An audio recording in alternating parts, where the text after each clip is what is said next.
Bismillahirrahmanirrahim. Bismillah.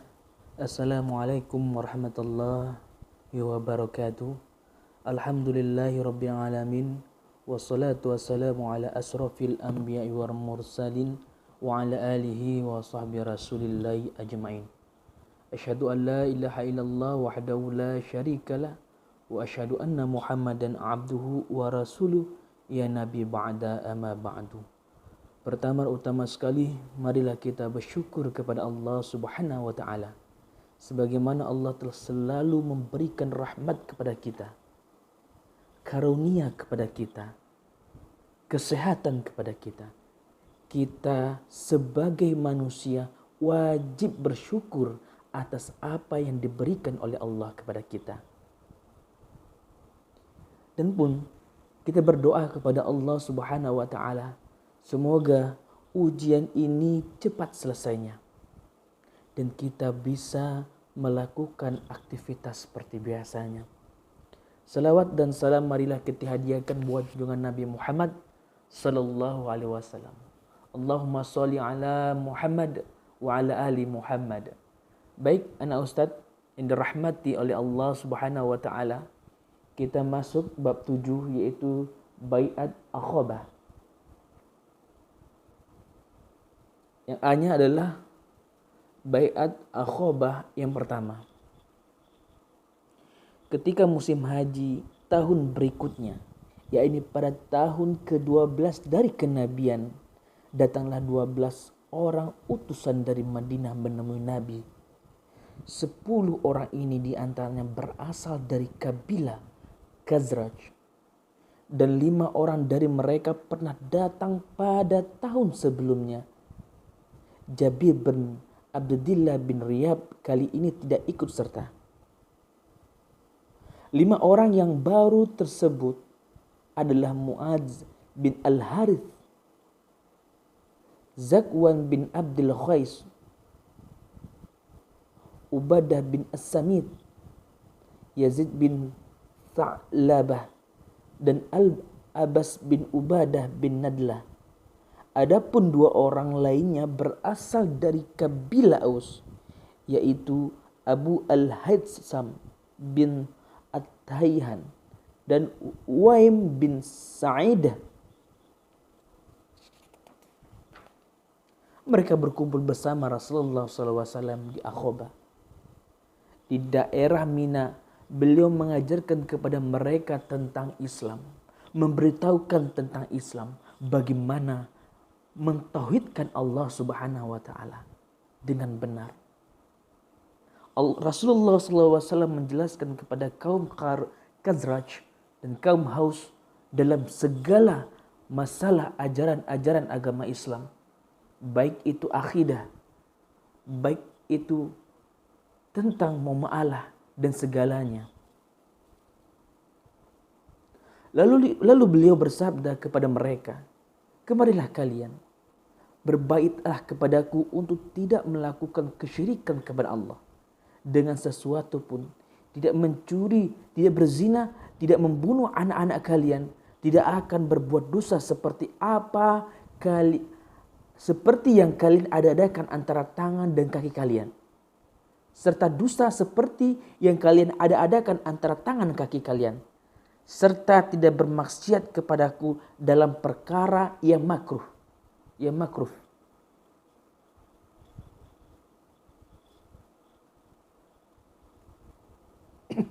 Maka barang siapa dari kalian memenuhinya, balasannya adalah pada Allah. Dan barang siapa melakukan salah satu dari hal tersebut lalu dihukum di dunia karenanya, maka itu merupakan kafarat penggugur dosa baginya. Sedangkan barang siapa yang ada di sisi Allah, bila Allah menghendaki dia akan menyiksanya, dan bila Allah menghendaki dia pun akan mengampuninya. Kemudian orang-orang ini membaiat beliau atas ketentuan tersebut. Anak-anak ustaz yang dirahmati oleh Allah Subhanahu wa taala. Mungkin kita mempertanyakan, Apa sih pengertian baiat itu? Baiat menurut bahasa adalah bisa merupakan suatu pengangkatan kepala atau mengakui bahwa itu pemimpin. Maka di sini adalah bahwa mengangkat bahwa orang-orang Khazraj dan Aus membaiat Rasulullah. Membaiat Rasulullah ini adalah yaitu mengakui bahwa Rasulullah SAW merupakan nabi dan utusan Allah.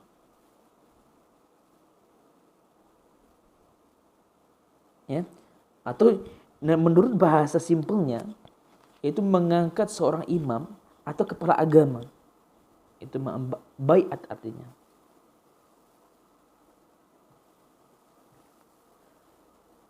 Baik anak-anak Ustaz yang dirahmati oleh Allah sallallahu alaihi wasallam.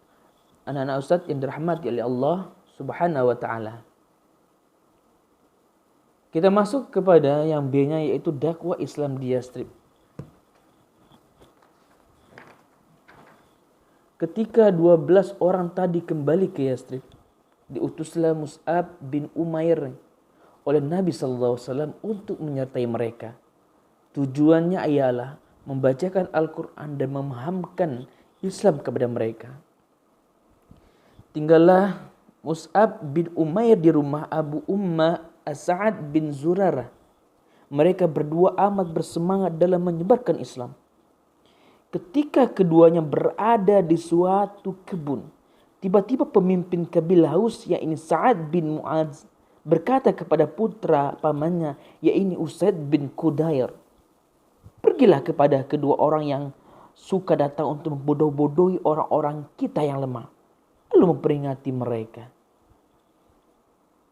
Maka Suaid mengambil tombaknya dan menemui Mus'ab bin As-Sa'ad. Ketika melihat As-Sa'ad berkata kepada Mus'ab, "Orang ini adalah pemimpin kaumnya. Ia benar-benar akan menemuimu, maka percayakanlah kepada Allah urusannya." Usaid mendekati dan berdiri di hadapan keduanya. Lantas berkata, "Apa yang membuat kalian datang kepada kami? Apakah untuk membodoh-bodohi kami yang lemah? Jauhilah kami jika kalian masih ingin hidup." Mus'ab ini adalah yang diutus Rasulullah SAW. Karena beliau mendakwakan Islam kepada seluruh masyarakat di Yastrib dengan sentuhan hati. Dengan perkataan-perkataannya yang lembut. Sehingga meyakinkan orang yang mendengarkannya. Ketika dia menyebarkan di Yastrib, ada beberapa permasalahan. Yaitu orang Yastrib mengusir Mus'ab untuk meninggalkan perkampungannya. Namun Mus'ab memberikan beberapa syarat kepada orang Yastrib.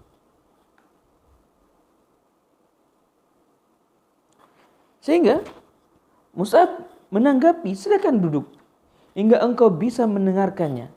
Jika engkau rida kepada urusan kami, maka silakanlah engkau terima. Jika engkau tidak suka, maka kami pun akan menjauhi darimu apa yang engkau benci." Ibaratnya Mus'ab memberikan ketenangan kepada orang Yastrib ketika mereka tidak mau menerima dakwah tentang Islam. Tapi Mus'ab mempersilakan duduk dan memberikan suatu keyakinan kepada mereka hingga mereka pun yakin dengan hal itu.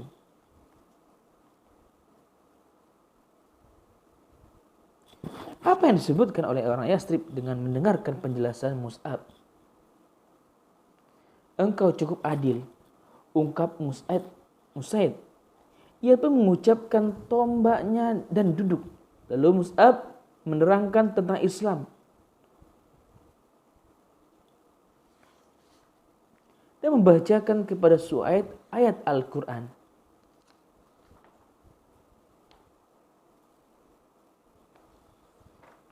Ini adalah pelajaran kita, yaitu masuknya Islam orang-orang Yathrib.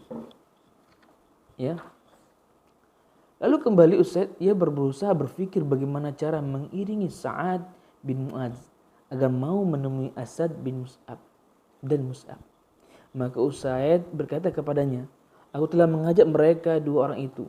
Demi Allah, aku tidak melihat ada masalah dengan mereka. Aku pun telah melarang mereka, namun mereka justru mengatakan aku akan melakukan apa yang engkau suka. Kemudian Usaid kembali bicara. Aku mendapatkan kabar bahwa Bani Haritha akan menemui Asad bin Zurarah untuk membunuhnya, karena dia adalah anak bibimu. Mereka ingin melanggar perjanjian denganmu. Sa'ad pun marah. Ia meranjak menemui keduanya dalam keadaan jengkel. Mus'ab lalu memperlakukan dia seperti hal memperlakukan Usaid ketika menemuinya. Hingga Allah menunjukkan kepada Islam. Ia pun menyatakan keislaman dan bersyahadat dengan bersaksi kepadanya yang benar. Lalu ia kembali kepada kaumnya dan berkata, wahai Banu Abdul Ashal, apa yang kalian ketahui tentang kekuasaanku di tengah kalian?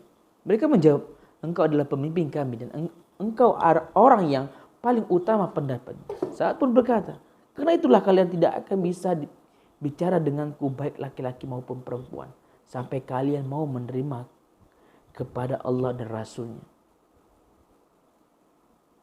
Sa'ad ketika awalnya itu adalah menentang dari Mus'ab, marah-marah,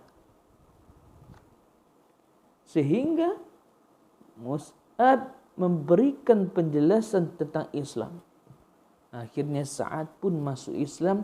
Sa'ad merupakan pemimpin dari kelompok kabilahnya. Sehingga Sa'ad pun berkata kepada mereka, karena itu kalian tidak akan bisa bicara denganku.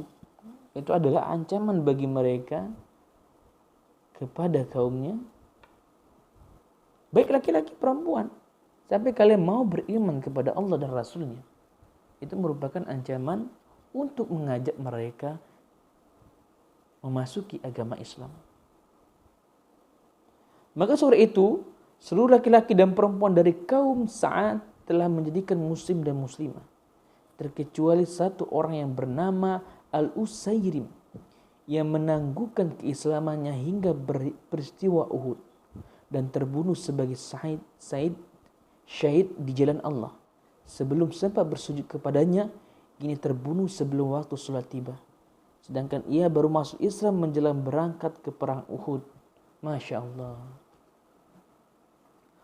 Orang yang belum memeluk agama Islam, ketika dia masuk Islam, maka Allah mengampuni dosa-dosa orang yang masuk Islam. Kemudian Mus'ab bin Umair kembali ke Mekah sebelum memasuki musim haji dengan membawa kabar gembira berupa keberhasilan dakwahnya. Begitulah dakwah Islam di Yathrib. Pada awalnya tidak diterima, tetapi Mus'ab bin Umair mendakwahkan kepada mereka secara halus.